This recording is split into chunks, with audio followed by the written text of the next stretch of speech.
you remember an F-16 pilot died when his ejection seat failed? Is it fake? An Air Force investigation into a fatal fighter jet crash in 2020 quietly found that a key component of the pilot's ejection seat may be fake. The Air Force Times has learned. First Lieutenant David Schmitz, an F-16 Fighting Falcon pilot at Shaw Air Force Base, South Carolina, died June 30, 2020, when his ejection seat failed as he tried to try himself from an unsuccessful night. He is 32 years old. An official Air Force investigation in the months following the crash found that the electronics on the seats were scratched, uneven in diameter, and exhibited poor workmanship. That raised a red flag at the Air Force Research Laboratory, which was observed to take a closer look to determine if the pieces were fake, according to a previously unreported slide provided to the Air Force Times. It is unclear whether that question was ever answered.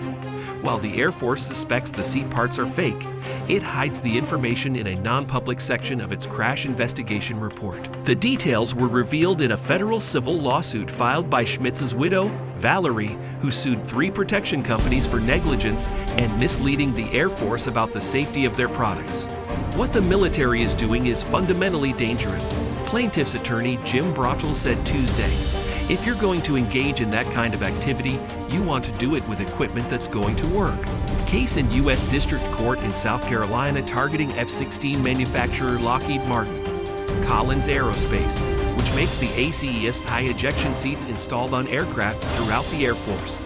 And several business units of Teledyne Technologies, which manufacture seat digital recovery sequencers. The sequencer is supposed to perform the steps of the ejection process when triggered in an emergency. Teledyne products are used in the ejection seats of F-15, F-16, F-22, and F-117 fighter jets, A-10 attack aircraft, and B-1 and B-2 bombers worldwide. Website. In Schmitz's case, the ejection seat shot 130 feet into the air, but failed to launch his parachute. The aviator fell to the ground about 7 seconds later while still strapped in his seat. He died from the impact. The public version of the Air Force's official crash report, released in November 2020, blamed the crash on how Schmitz mishandled his descent to Shaw, as well as his superior's suggestion to try a tail-hook landing instead of telling Schmitz to get out early. Brachel argued that it covered up the true cause of Schmitz's death. What ultimately killed him was the failure of the ejection chair, he said. It only has one job, and that is getting the pilot out and getting the parachute out. The public crash report acknowledged that a sequencer malfunction contributed to Schmitz's death, but gave no further details. However, according to an Air Force Research Laboratory slide dated August 3, 2020, the service suspects that some of the transistors and microchips inside the sequencer are fake.